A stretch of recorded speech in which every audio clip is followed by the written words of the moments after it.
যি অনুষ্ঠান অনুষ্ঠিত কৰিছে সেই অনুষ্ঠানৰ লগত সংগতি ৰাখি এই স্মৃতি তৰ্পণ অনুষ্ঠানভাগি আমি শুভাৰম্ভ কৰিছোঁ। এই স্মৃতি তৰ্পণত আমি যিকেইজন ব্যক্তিৰ প্ৰচেষ্টাত আচলতে এই মন্দিৰভাগ এই পৰ্যায় পাইছেহি, আমাৰ সন্মুখতেই সমিতিয়ে এখনি হৰ্ডিংছত আমাৰ এই মন্দিৰৰ ইতিবৃত্তখিনি ধৰি ৰাখিছে। গতিকে আমি আলোচনাৰ মৰ্মে জানিব পৰাত আমাৰ অভয়পুৰীয়া গাঁৱৰ শ্ৰী হৰেণ শইকীয়া, এই হৰেণ শইকীয়াদেৱে এটি আহঁত পুলি তেখেতে কোনোবা এটা ঠাইত স্থাপন কৰিম বুলি পুলিভাগ বৰ আদৰেৰে লৈ আহিছিল আৰু এই স্থানতেই মন্দিৰভাগ স্থাপন কৰাৰ জেগাতেই প্ৰয়াত প্ৰেমধৰ শইকীয়া আৰু কণ দত্ত আৰু কমল দত্ত এই তিনিজন ব্যক্তিয়ে ইয়াতে কাম কৰি পথাৰতে কাম কৰি আছিল আৰু তেখেতলোকে ইতিমধ্যে হৰেণ শইকীয়া আহি পোৱাত পুলিটো হাতত আছে আৰু সকলো কেইজনৰ আলোচনাৰ মৰ্মে তেখেতক হৰেণ শইকীয়াদেৱক আহ্বান জনাইছিল বোলে গছ পুলিভাগ আমি এই স্থানতে ৰুওঁ। আৰু তেতিয়া তাতেই সেই চাৰিজনৰ মাজতে এটা সিদ্ধান্ত হৈছিল, যদি আচলতে এই পুলিভাগ ইয়াতে ৰোপণ কৰা হয় তেন্তে ইয়াতে আমি এভাগি শিৱ মন্দিৰ ভৱিষ্যতে স্থাপন কৰাৰ কিন্তু আমি সিদ্ধান্ত ল'লেহে গছপুলিভাগ ইয়াতে ৰুম বুলি হৰেণ শইকীয়াই মতামত আগবঢ়ায় আৰু চাৰিওজনৰ সিদ্ধান্তত উপনীত হওক আমি গছপুলিভাগ ইয়াতে ৰোপণ কৰোঁ আৰু ইয়াতে আমি এভাগ মন্দিৰ স্থাপন কৰিম। 1994 চনৰ ঠিক মহাশিৱৰাত্ৰিৰ আগে আগে গছপুলিভাগ ৰোপণ কৰি খুব কম দিনৰ হাতত আছিল আমাৰ শিৱৰাত্ৰি অনুষ্ঠানভাগ। ৰাতিৰ ভিতৰতেই 2-3টা ৰাতিতেই তেখেতলোকে কাম বন কৰি মন্দিৰভাগ এটা সাকাৰ ৰূপ দি পেলাই সেই বৰ্ষৰ 94 চনৰ বৰ্ষটোতেই আচলতে শিৱ মন্দিৰভাগৰ আৰু শিৱৰাত্ৰি অনুষ্ঠানটো অনুষ্ঠিত কৰে আৰু সেই ক্ৰমে কালক্ৰমত সেই চাৰিজন ব্যক্তিৰ প্ৰচেষ্টাতেই আমাৰ এই হৰ্ডিংছত যে 20জন মহান ব্যক্তিৰ নাম তালিকাভুক্ত কৰি ৰাখিছে, ইয়াতে প্ৰয়াত টংকেশ্বৰ হাজৰিকাদেৱ, শ্ৰীযুত হৰেণ শইকীয়াদেৱ, প্ৰয়াত প্ৰেমধৰ শইকীয়াদেৱ, শ্ৰীযুত মনোজ দত্তদেৱ, শ্ৰীযুত হৰেণ শইকীয়াদেৱ, শ্ৰীযুত মানিক দত্তদেৱ, শ্ৰীযুত কণ দত্তদেৱ, স্বৰ্গীয় কণ দত্ত, শ্ৰীযুত কমল দত্ত, শ্ৰীযুত মইনা শইকীয়া, শ্ৰীযুত মানিক গগৈ, শ্ৰীযুত বিজিত গগৈ, শ্ৰীযুত বিনন্দ চেতিয়া, শ্ৰীযুত হৰেণ দত্ত, সুৰেণ দত্ত, শ্ৰীযুত হেম শইকীয়া, শ্ৰীযুত অঞ্জন বৰা, শ্ৰীযুত নোমল দত্ত, শ্ৰীযুত প্ৰবৃত্ত গগৈ, শ্ৰীযুত প্ৰকাশ দত্ত, শ্ৰীযুত বিতুল দত্ত আৰু শ্ৰীযুত সোণাৰাম শইকীয়া। এই 20জন ব্যক্তি আৰু সেই 4জন বৃক্ষৰোপকৰ সৈতে 1994 চনৰ পৰা 2013 বৰ্ষলৈকে গতানুগতিকভাৱে মহাশিৱৰাত্ৰি ভাগ অনুষ্ঠিত কৰি আহিছিল। কালক্ৰমত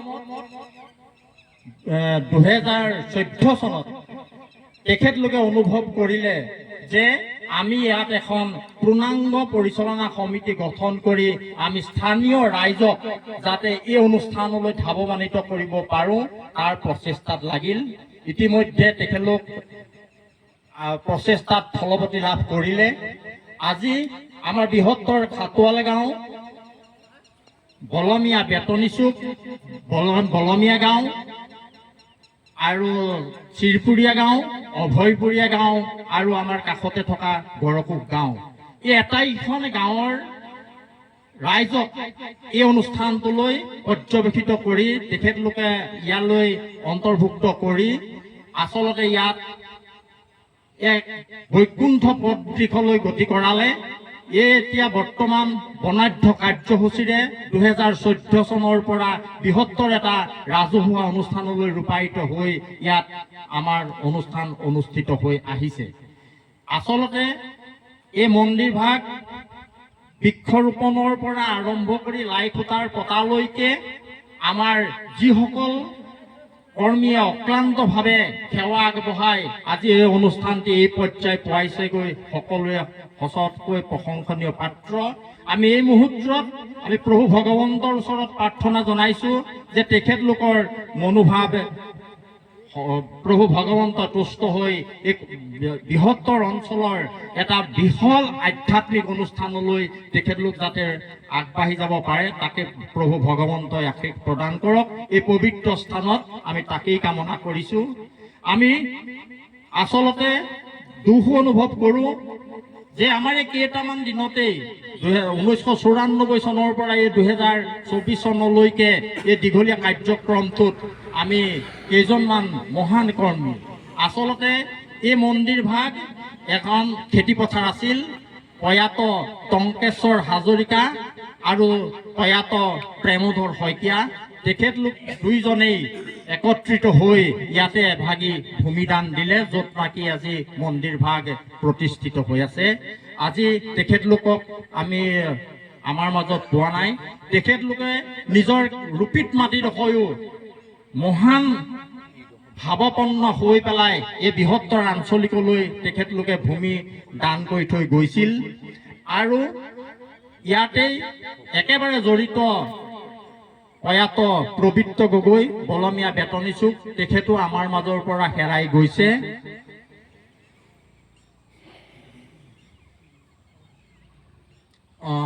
ইয়াৰ পাছতে আমাৰ খাটোৱালা গাঁৱৰ কণ দত্ত দেৱো আমাৰ মাজৰ পৰা হেৰাই গৈছে আৰু অনিল শইকীয়া দেৱো আমাৰ মাজৰ পৰা হেৰাই গৈছে। তেখেতলোকৰ দুৰ্বাৰ প্ৰচেষ্টাৰ ফলত আজি মন্দিৰ ভাগ হৈছে।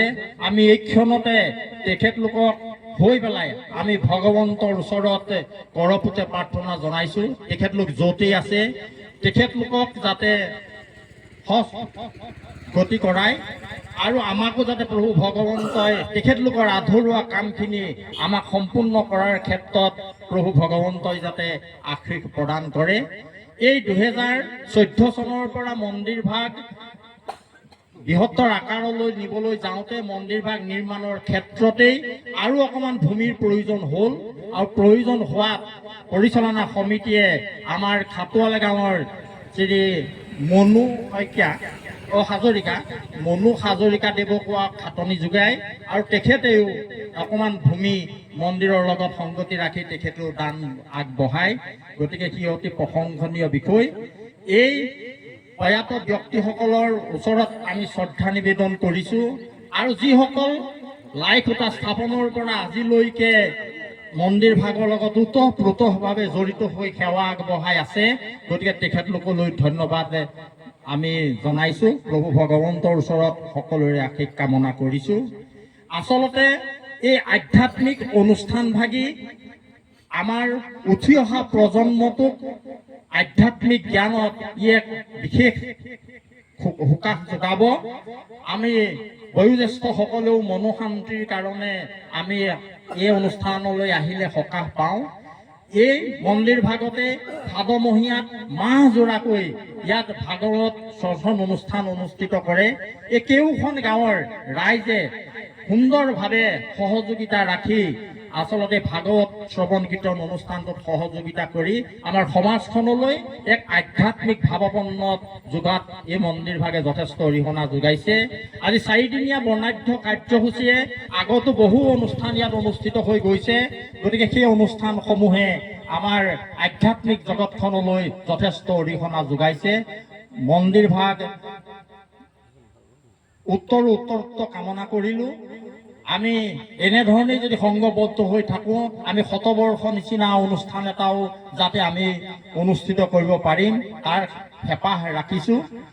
আচলতে আজি এই অনুষ্ঠান ভাগি এটা নিৰ্দিষ্ট তিথিত যেতিয়া সংঘবদ্ধ থাকে, শ্ৰী শ্ৰী মহাশিৱৰাত্ৰি অনুষ্ঠান, আমাৰ যিহেতু কেউখন গাঁৱত অধ্যয়নৰত ছাত্ৰ ছাত্ৰীসকল আছে, গতিকে এই ছাত্ৰ ছাত্ৰীসকলৰ আমাৰ মেট্ৰিক পৰীক্ষা আৰু হায়াৰ ছেকেণ্ডেৰী পৰীক্ষা দুইভাগেই ইয়াত অনুষ্ঠিত হৈছে।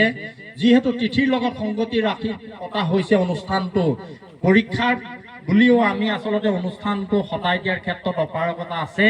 গতিকে দুইকুল ৰক্ষা কৰি আমি সেইসকলকো যাতে পৰীক্ষাৰ্থীসকলৰো যাতে কোনো অসুবিধাৰ সন্মুখীন নহয়, আমাৰ অনুষ্ঠানটো যাতে সফল সমাপ্তি ঘটে, তাৰ মাজত আমি সকলোৱে সংঘবদ্ধ হৈ কাম কৰি যাম।